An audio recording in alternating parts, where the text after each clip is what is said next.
নাঙ্গলকোট উপজেলার মকরবপুর ইউনিয়নের ৪ নং ওয়ার্ডের নিশ্চিন্তপুর সরকারি প্রাথমিক বিদ্যালয়ের সরকারি গাছ টেন্ডারে না দিয়ে বিক্রি করে টাকা আত্মসাতের অভিযোগ করেছেন এলাকাবাসী।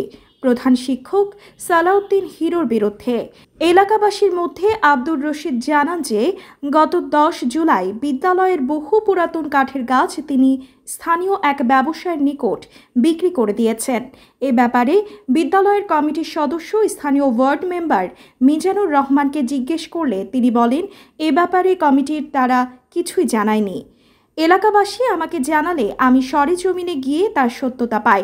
কমিটির তারা কখনো কোনো মিটিংয়ে আমাকে ডাকেন না। এ ব্যাপারে শিক্ষা অফিসার শরীফ মাহমুদ রফিকুল ইসলাম জানান, তিনি গাছ বিক্রির অভিযোগ শুনেছেন।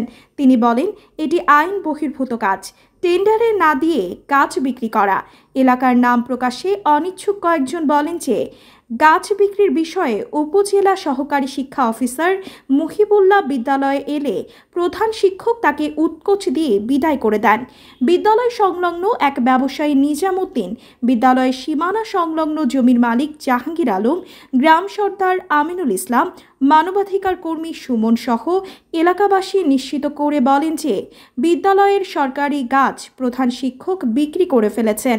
এ ব্যাপারে প্রধান শিক্ষক সালাউদ্দিন ফিরোজ প্রথমে স্বীকার না করলেও পরে স্বীকার করে বলেন যে বিদ্যালয়ের দাতা সদস্য একরামুল হক গাছ বিক্রি করেছেন, তবে আরও অনেক দামই রয়েছে যেগুলো আমরা টেন্ডার দিয়ে আইনি প্রক্রিয়ায় বিক্রি করব। বিদ্যালয়ের সভাপতি জানান যে গাছটি সীমানার শেষ প্রান্তে থাকায় একরামুল হক বিক্রি করেছে।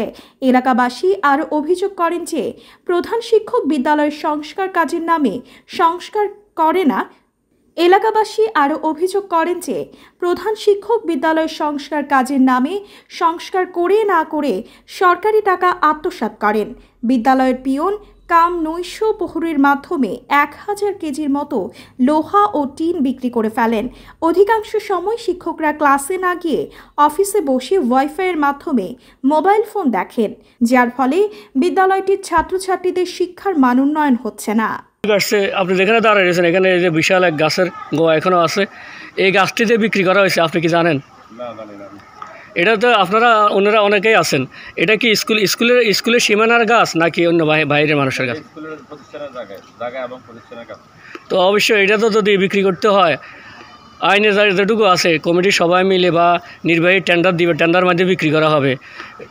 আসলে আমি শরীফ মোহাম্মদ রফিকুল্লাহ স্যার আসছি, আসার পর যে স্যারকেও বলছি, ওনারাও আমাদেরকে নিষেধ করার পর আমরা গাছ পরে আমি একটা রেজলিউশন করছিলাম যে গাছ দুটোই রেখে আমার কোনো রোগের সাইলেন্স কোনো কিছু নাই, যার কারণে আমি এটা রেখেছি।